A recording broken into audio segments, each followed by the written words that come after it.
Apreciados amigos, hola y bienvenidos a este video. En esta ocasión estaremos abordando la lección que estudiamos y comentamos a lo largo de esta semana. Lección titulada El pacto en el Sinaí. Por ello, una vez más, permítanme extenderles una bienvenida en esta ocasión al bosquejo de la séptima lección. Comencemos con la parte de la introducción. Tenemos, miren, estos tres ejemplos: pacto con Adán y Eva, pacto con Noé y Abraham. ¿Qué es lo que vamos a ver con ellos? Pues un patrón que se repite en todo pacto que ya hemos estudiado. Dios toma la iniciativa. Con los tres, Dios tomó la iniciativa. En segundo lugar, a los tres les promete algo muy similar. A Adán y a Eva, por ejemplo, que vendrá un descendiente que los va a salvar de tu simiente, le dice a Eva. En el caso de Noé, la promesa es muy parecida. Voy a destruir la tierra, Noé, pero a tu familia y a ti los voy a salvar. Y con Abraham es algo parecido.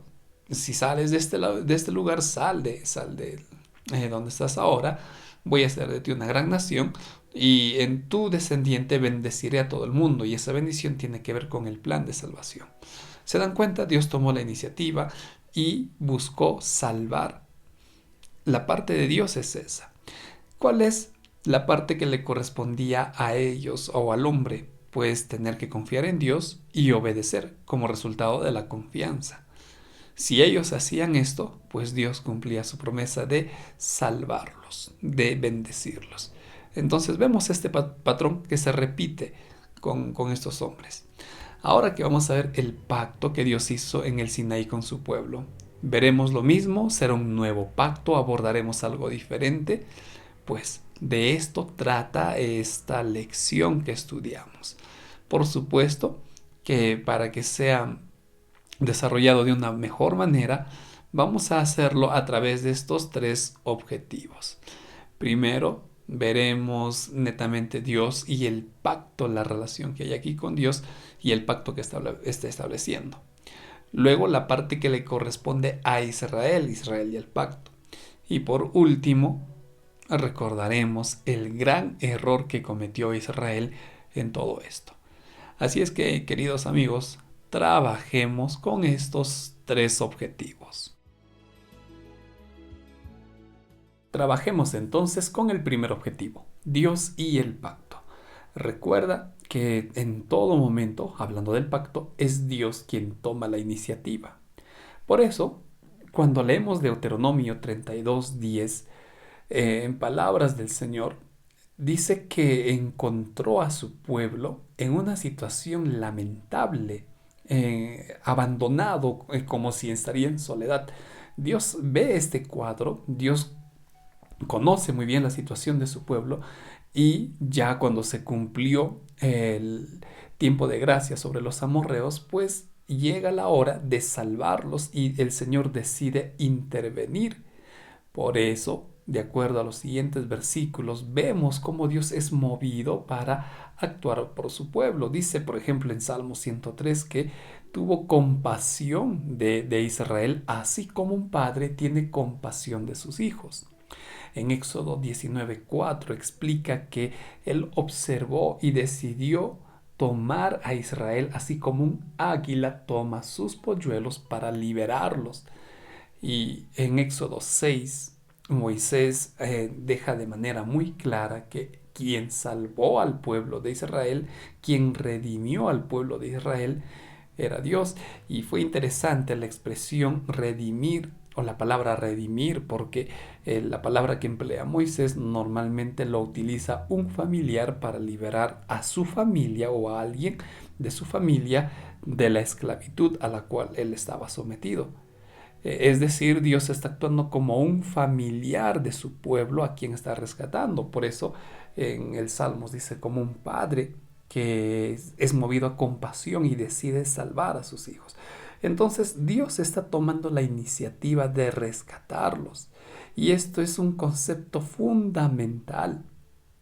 Recuerden, es Dios quien toma la iniciativa. Ahora, ya desarrollando un poco más esto, podemos aprender lo siguiente.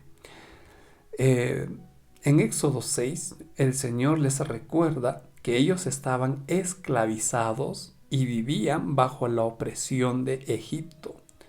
Por eso a este pueblo el Señor decide liberarlos. Yo os liberaré, yo os tomé, yo os rescaté, yo os redimí.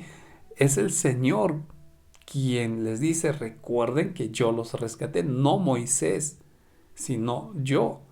Y en tercer lugar, vemos que el Señor está deseando llevar a su pueblo a la tierra prometida. En Éxodo 33, por ejemplo, le dice a Moisés, lleve este pueblo y van a entrar a la tierra que prometí a vuestros padres.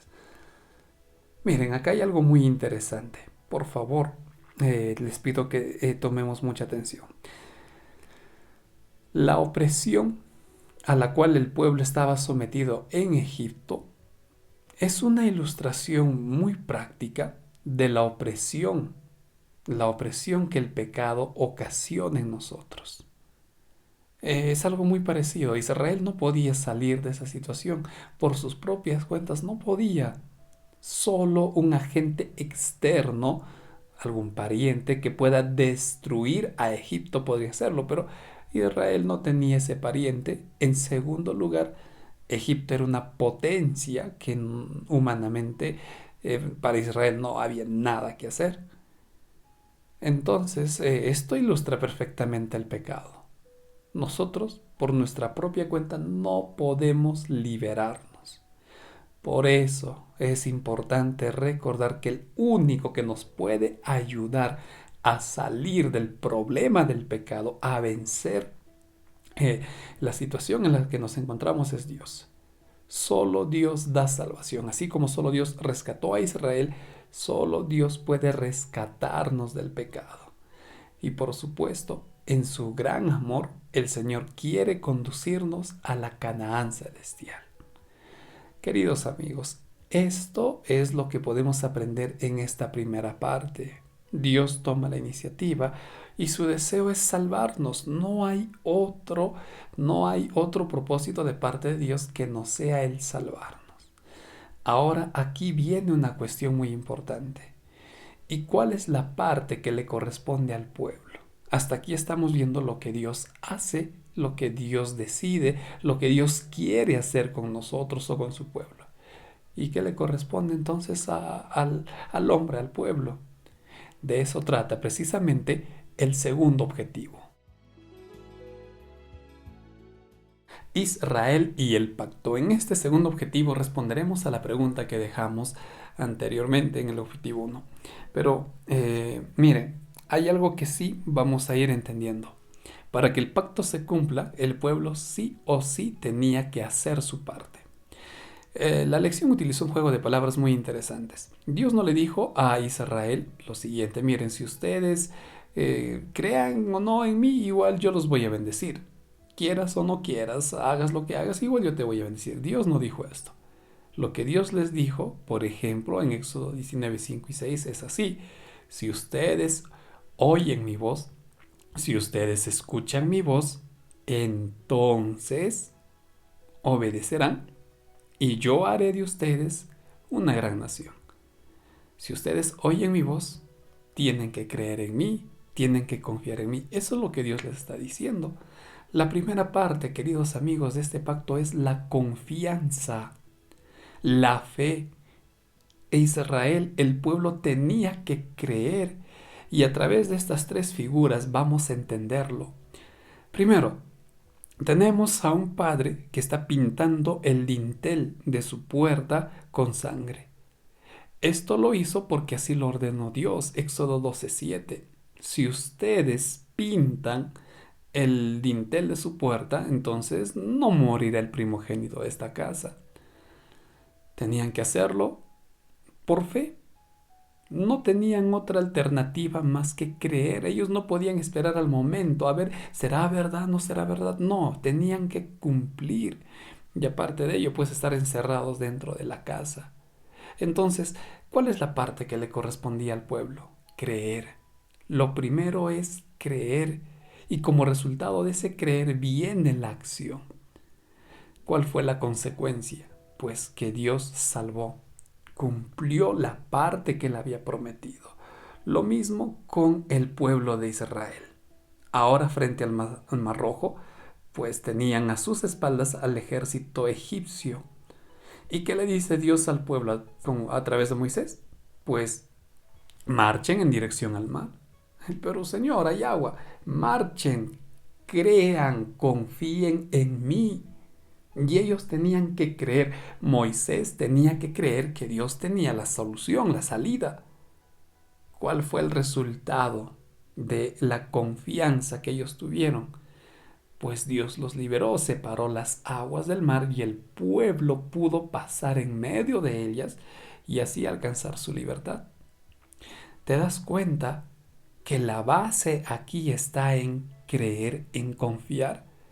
Y como resultado de ese confiar viene la obediencia. Y por último, el Señor le dice, si ustedes escuchan mi voz y confían en mí, entonces viene lo siguiente. ¿Cuál es la parte visible de la fe acá? Porque Dios le está diciendo a su pueblo, si ustedes escuchan mi voz, si ustedes me oyen, entonces guardarán la parte del pacto. ¿Y cuál es esa parte visible? ¿Cómo o de qué forma se ve que realmente el pueblo está confiando en Dios? Tenemos el siguiente diagrama. Todo Israel, de acuerdo a Éxodo 19, está reunido a las faldas del monte Sinaí. Están acampando y con mucho temor porque Dios había descendido a este monte, es lo que nos cuenta Éxodo. Había truenos, relámpagos, al punto que la tierra temblaba. Desde ese monte Dios le dice al pueblo, a través de Moisés, si ustedes confían en mí, recuerden la confianza, la fe, si ustedes tienen fe en mí, guardarán mi pacto. ¿Y en qué consiste ese guardar mi pacto? Pues en obedecer la ley de Dios. Porque a continuación en el capítulo 20 Dios les describe su ley. ¿Cómo yo sabré que ustedes, o cómo darán a conocer ustedes, mejor dicho, que están confiando en mí? Pues obedeciendo mi ley. Si confían en mí, obedecerán mi ley. Por favor, entendamos. Primero, confianza. Primero, creer en Dios. Y como resultado de ese creer, viene la obediencia a la ley. Apreciado amigo, en ningún momento el pacto que Dios hizo con su pueblo en el Sinaí está centrado en la obediencia a la ley. El pacto está centrado y se basa en cuanto al pueblo en su confianza en Dios. Entonces Dios le dice eso, si ustedes confían en mí, me obedecerán. ¿Y cuál fue la respuesta del pueblo? Una respuesta aparentemente y correcta e ideal. Sí, le dijeron el pueblo, así haremos tal como Dios ha dicho. Pero tristemente esto fue un gran error, que lo vamos a ampliar en el siguiente objetivo. Entonces, miren, queridos amigos, ¿qué es lo que le correspondía a Israel? Recuerden, creer, confiar, tener fe. Y como resultado de esa fe, obedecer, en este caso, la ley de Dios, ley que a propósito es eterna, es inmutable y sigue en vigencia. Apreciados amigos, con esto cerramos el segundo objetivo y nos preparamos para entrar al último de los objetivos. El gran error de Israel. Bueno, ya hablé un poco de esto, que fue un gran error lo que el pueblo, o la manera como el pueblo interpretó las cosas. Y aquí vamos a explicar por qué razón. Miren este cuadro. Un grupo de fariseos. Un grupo de fariseos que se completa con esta segunda imagen. Rechazando a Cristo, acusando, señalando a Cristo. ¿Qué pasó aquí? ¿Qué ocurrió? Vamos a tratar de resumir bien esta parte, ¿ok? Lamentablemente el pueblo de Israel cometió muchos errores. Ya dijimos la semana pasada, su mayor error fue romper su relación con Dios, romper su dependencia de Dios, su intimidad, su comunión con Dios. Ese fue un gran error del pueblo desde sus dirigentes, por supuesto. ¿Y a qué les llevó todo esto? Bueno, tristemente, por ejemplo, les llevó a creer que ellos eran justos y merecían la justicia de Dios. Y ya sea porque eran descendientes de Abraham o porque consideraban que sus obras eran justas. Romanos 9:32 eh, permite entender todo esto. Creían que sus acciones, porque ayunaban, porque guardaban los días de reposo, o eran pues piadosos y todo ello, que cumplían los rituales, entonces creían que eran justos. Al considerar que ellos, bueno, son justos, pues, somos correctos, hacemos buenas obras, los líderes dan buen testimonio de mí, en fin, estaban rechazando la justicia de Dios.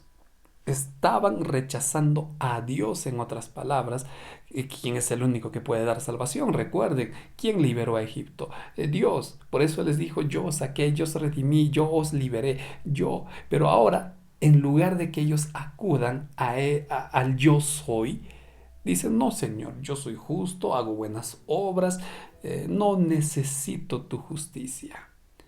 Y estaban olvidando un concepto fundamental de Isaías 64, un concepto esencial.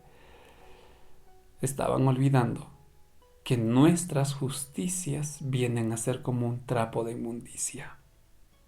Así de sucio, así de feo, al menos ante la presencia de Dios, porque a veces el hombre simplemente va a creer que es justo.